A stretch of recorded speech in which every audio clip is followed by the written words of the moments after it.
বন্ধুগণ, ফ্যাসিবাদী আওয়ামী লীগকে সন্ত্রাসী সংগঠন হিসেবে ঘোষণা করার যে দাবি জানানো হয়েছে, মনে করবেন না এটা আমাদের দুর্বল কোনো দাবি। আমরা 2013 সালে ফ্যাসিবাদী আওয়ামী লীগের পরিচয় আমাদের রক্তাক্ত হয়েছি। 2021 সালে আমাদেরকে হত্যা করেছে, বছরের পর বছর বিনা বিচারে আমাদেরকে কারারুদ্ধ করে রেখেছে। সেই সন্ত্রাসী সংগঠন আওয়ামী লীগকে আবার বাংলাদেশের রাজনীতিতে যদি পুনর্বাসন করবার কোন দুঃস্বপ্ন কেউ দেখেন, তাহলে আমরা পরিষ্কার ভাষায় বলে দেই, তার সঙ্গে আমরা আওয়ামী লীগের চেয়ে ভিন্ন কোনো আচরণ করবো না। শেখ হাসিনা দিয়েছে যে পথে, আওয়ামী লীগের দালালরাও যাবে সেই পথে। কোন রাজনৈতিক দল অথবা সরকারের মধ্যে খাটকি মেরে বসে থাকা ফ্যাসিবাদের কোন দোষর যদি বাংলার রাজনীতিতে এই ফ্যাসিবাদী শক্তিকে পুনর্বাসন করবার প্রয়োজন চালায়, তাদের সঙ্গে আমরা লড়াই করবো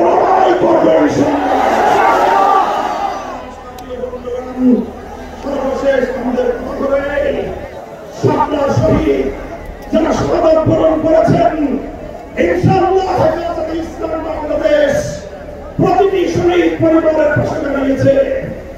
সকল শহীদদের পরিচয়গুলো যতটুকু সম্ভব ফ্যাসিবাদী আমলে অধিকাংশ বীর শহীদদের লাশ গুম করা হয়েছে, লাশ হিসেবে তাদেরকে দাফন করা হয়েছে।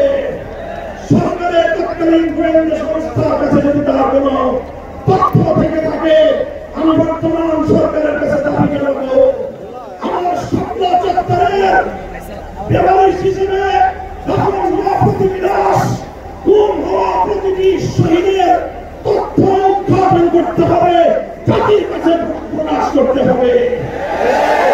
এর বাইরে গোটা বাংলাদেশে যতজন বীর শহীদ রয়েছেন, প্রত্যেক শহীদের পরিবারের সঙ্গে যোগাযোগ করে আমাদের সর্বশেষ ভেরিফিকেশন এবং যাচাইয়ের কাজ চলছে। ইনশাআল্লাহ আমরা সকল রক্তরঞ্জিতের মেয়ের মধ্যে হেফাজতে ইসলামের পক্ষ থেকে আমাদের ভেরিফাইড সেই সকল বীর জাতীয় শহীদদের পরিচয় এবং তাদের গৌরব কথা ইতিহাস জাতির সামনে আমরা তুলে ধরবো ইনশাআল্লাহ।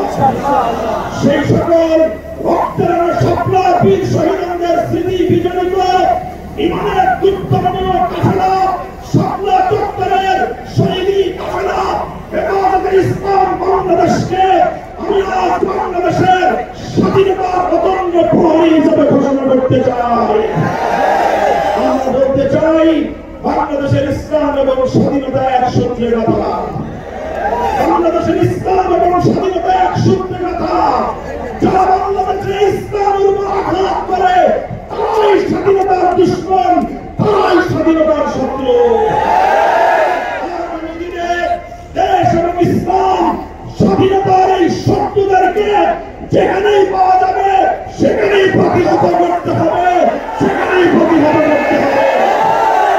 যদি এজন্য আমাদেরকে আরো জীবন দিতে হয়, যদি এজন্য আমাদেরকে আরো রক্ত দিতে হয়, আরো ত্যাগের কোরবানি স্বীকার করতে হয়, যদি আরো বড় বড় রচনা পেশ করতে হয়, শাহাদাতের রক্ত দেওয়ার জন্য জীবন বিপন্ন করে দেশ এবং ইসলামকে রক্ষা করার জন্য আল্লামা বাবু নগরীর হাতে শপথ গ্রহণ করতে